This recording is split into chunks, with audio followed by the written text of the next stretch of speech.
The pure honey in your kitchen might not be honey. It could be corn syrup. It could be rice syrup. It could be honey from a country whose name never appears anywhere on the label. Because honey is the third most faked food in the world, behind only milk and olive oil. And here's the strange part. It's also one of the only foods that essentially never spoils. The most durable thing in your pantry is also one of the most counterfeited things in it. Americans eat more of it than anyone on Earth, close to 400 million pounds a year, which makes this country the single biggest market for a product that testing keeps flagging as watered down, blended, or stripped of any way to prove where it came from. Over the next few minutes, we're going through exactly how this works, counting down through 7 layers of the scam, from the everyday trick to the international crime, and ending with the simple way to make sure the jar you buy is real.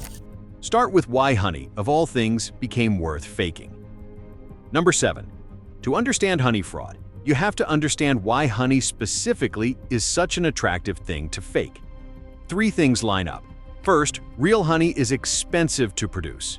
It takes bees, hives, time, weather, and labor. A single pound represents an enormous amount of work by an insect that doesn't keep a schedule. Second, honey doesn't rot. So a cheap blend built to look like honey inherits that same unlimited shelf life. There's no spoiling product to give the game away. No smell, no mold, nothing that turns a fake jar suspicious over time. Third, and this is the one that matters most, honey is genuinely hard to test. It isn't like counting fish in a can. Honey is a thick soup of simple sugars, and other cheap sugars can be blended into it in ways that, to your eye and your tongue, are completely invisible. Put those 3 together and you get something close to a perfect crime. High value, no spoilage risk, and a product where the fake and the real thing pour and taste nearly identical. That combination is why this stopped being petty cheating a long time ago and turned into organized business. Number 6. The simplest way to fake honey is also the most common. You take real honey and you stretch it. You cut it with something cheaper that behaves the same way. High fructose corn syrup, rice syrup, cane sugar boiled down to the right thickness. Look at the incentive. If real honey costs several dollars a pound to produce and syrup costs a fraction of that, then every drop of syrup blended in is pure margin. Cut a jar 30% and almost no one notices. Cut it further and you're selling sugar water at honey prices. That cute plastic bear on the shelf, the squeeze bottle almost every American grew up with, is one of the most common places this shows up. There may be real honey in there as a base, but it's frequently thinned with syrups and other sweeteners. And because almost no one is testing it, it reaches you looking identical to the real thing. Here's why your tongue can't save you. Honey and syrup are both mostly the same 2 sugars, fructose and glucose. A well-made blend lands on your palate as sweet, thick, and golden, which is exactly what your brain expects. The subtle notes that separate real single-source honey, the floral, the earthy, the regional character, are faint. Strip them out, replace them with syrup, and the average shopper registers sweet and sticky and moves on. That's the foundation of the whole thing. And for years, it was easy to catch, until the industry learned to beat the labs trying to expose it. Number 5. This is where it stops being crude and starts being sophisticated. For a long time, the standard way to catch fake honey was an isotope test. Corn and sugarcane are what scientists call C4 plants. They process carbon differently than the flowers bees actually feed on. So if someone cut honey with corn syrup or cane sugar, the carbon signature came back wrong, and a lab could see it instantly. Case closed. So the counterfeiters adapted. They switched sweeteners. Instead of corn syrup and cane sugar, they moved to sugars with a chemical fingerprint much closer to real honey, like beet sugar and certain rice syrups. Those don't trip the same alarm. The adulterant was chosen specifically to defeat the test that was catching it. Sit with that for a second.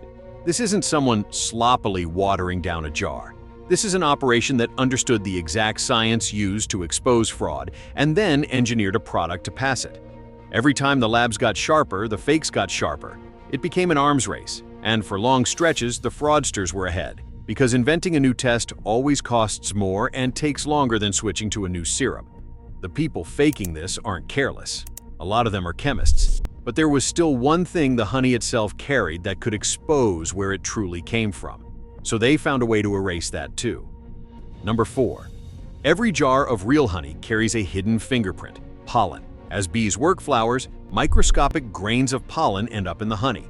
And that pollen is traceable. Experts can look at it under a microscope and tell you what plants the bees visited and roughly what part of the world that honey came from. Pollen is honey's passport. It's the physical evidence of origin. So the industry developed a way to strip it out. It's called ultrafiltration, pushing honey through filters fine enough to remove the pollen entirely. There are honest reasons to lightly filter honey, but ultrafiltration goes further than clarity ever requires. Remove all the pollen, and you remove the one piece of evidence that ties that honey to a place. What's left is a clear, smooth, originless liquid that could have come from anywhere and can no longer be proven to have come from anywhere. For someone trying to hide where honey started, that isn't a side effect. That's the goal. You can't trace what you can't test. Strip the pollen, and a regulator has no way to prove that the local wildflower honey on the label actually began life in a country whose honey is banned or taxed at the border. And that unlocks the largest, most organized layer of all.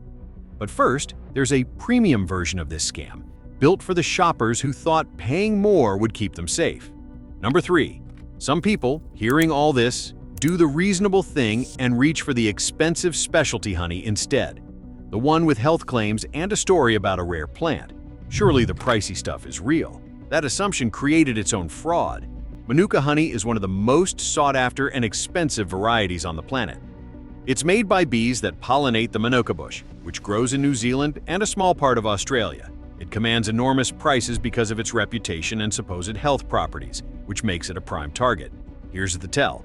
For years, the amount of manuka honey being sold worldwide was far greater than the amount that could physically be produced from the manuka bushes that actually exist. The math didn't work. More was being sold than could possibly be real, and the testing confirmed it. A UK investigation found that of 7 products on supermarket shelves labeled as manuka, just 1 was the genuine article. 1 out of 7. The rest were trading on the name without delivering the thing. This is the cruelest layer, because it targets the careful shopper. The person who distrusted the cheap bear bottle and spent more precisely to avoid being cheated, and got cheated anyway, at a higher price. Paying a premium is not the same as buying real. In a faked market, a big price tag is just a bigger reason for someone to counterfeit it. Number 2. Everything so far raises an obvious question. How is any of this allowed? The honest answer is that a lot of it isn't allowed. It's just almost never caught. Selling syrup-blended honey as pure honey is adulteration. It's illegal. But in the United States, there is no routine, systematic testing of the honey supply. Regulators don't pull jars off shelves and run them through labs at any real scale. The system runs on the assumption that the label is telling the truth. So the fraud doesn't survive because it's legal. It survives because almost nobody is checking. A jar can read pure honey and be a lie, and the odds that anyone ever tests that specific jar are close to 0. That's the gap the entire scam lives inside. Not a loophole in the law, a hole in enforcement. And it's the same pattern that repeats all over the grocery store. The label clears the legal minimum, and the legal minimum, with no one verifying it, tells you almost nothing about what's actually in the jar. Which brings us to the top of the list, where honey stops being a grocery item and becomes something closer to international crime. Number 1. There's an actual name for the biggest version of this: honey laundering. And it works almost exactly like money laundering, disguising where something came from so it can be sold somewhere it isn't allowed. Here's the setup. Honey from certain countries has faced bans and heavy tariffs at the US. Border put in place because that honey was being dumped at artificially low prices, and in some cases because it was contaminated with substances not approved for food. So legally, it can't just be shipped in and sold. So it gets laundered. The honey is routed through a third country. The paperwork is rewritten to claim that new country as the origin. The pollen, remember, has already been filtered out, so there's nothing left to contradict the new story. It arrives on American shelves wearing a completely fabricated passport. The evidence is right there in the trade data. After bans and tariffs hit one major honey-producing country, imports from several other countries suddenly spiked, countries that couldn't possibly have started producing that much honey overnight. That spike isn't new bees. It's the same honey, rerouted and relabeled, and the details are grim. In one documented case, honey was harvested early and dried by machine instead of being left for the bees, a shortcut that produced more volume but left the honey with an off-sour smell, described as similar to sauerkraut. So workers were told to mix in sugar and syrup to dull the strange flavor before it's shipped. One distributor ran an operation like this for years, moving tens of millions of dollars of banned, sometimes adulterated honey into the United States before getting caught. That is the reality behind some of the sweet, golden, perfectly innocent-looking jars on the shelf. Not a farm, a supply chain built specifically to hide itself. So after all of that, how do you actually buy honey that's real? Here's the part most videos get wrong, so pay attention. There is no reliable kitchen test for fake honey. You've seen the viral ones. Drop it in water, rub it on your thumb, hold a flame to it. Skip them. They don't hold up. The whole reason this fraud works is that a good syrup blend behaves like honey. So anything simple enough to do at your sink is simple enough for a counterfeiter to pass. The tests that actually catch fakes, pollen analysis, isotope testing, and lab methods like nuclear magnetic resonance all require a laboratory. So the real protection isn't a test, it's the source. Buy from a local beekeeper, a farmer's market, a roadside stand, a small local operation. When you can look at the person who kept the bees, you've cut out the entire global supply chain where all of this fraud happens, and it's usually no more expensive than the premium grocery brands. If you're buying in a store, look for raw and unfiltered on the label, and understand why. Raw, unfiltered honey still holds its pollen. It hasn't been filtered into an originless liquid. That pollen is the fingerprint you want present. Look for one clearly stated country of origin. Vague sourcing is a warning sign, and so is a honey that lists a blend of countries with no specifics, because ambiguity is exactly where laundering hides. Look for certifications built to fight this problem, like TrueSource Certified, which exists to verify honey's origin through the supply chain. And one counterintuitive sign: if your honey crystallizes, turns grainy and solid over time, that's normal, and it usually means it hasn't been heavily processed. Raw honey crystallizes. The reverse isn't a guarantee, since some genuine honeys stay liquid for a long time, so a clear jar isn't proof of anything by itself. But crystallization is a reassuring sign, not a defect. If you've been throwing crystallized honey out, you've been throwing away one of the better signals you had. So here's where this leaves you. Real honey earns its reputation. The chemistry really does keep it from spoiling, which is why sealed jars have turned up intact in ancient tombs. That part is true, and it's exactly what makes the fraud possible.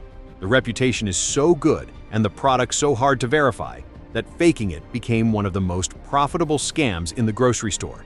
Go look at the jar in your kitchen right now and find the country of origin. Not packed in, not distributed by, the actual source.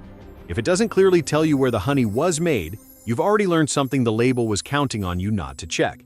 And if that surprises you, it's worth passing along, because someone you know is still reaching for the plastic bear, completely certain it's the honest choice, exactly the way this was designed to feel. Honey was the third most faked food in the world. Milk and olive oil sat above it. And that olive oil, the extra virgin bottle sitting right next to the honey in most kitchens, has a story that's arguably darker than this one, with actual organized crime behind it. That's where we're going next.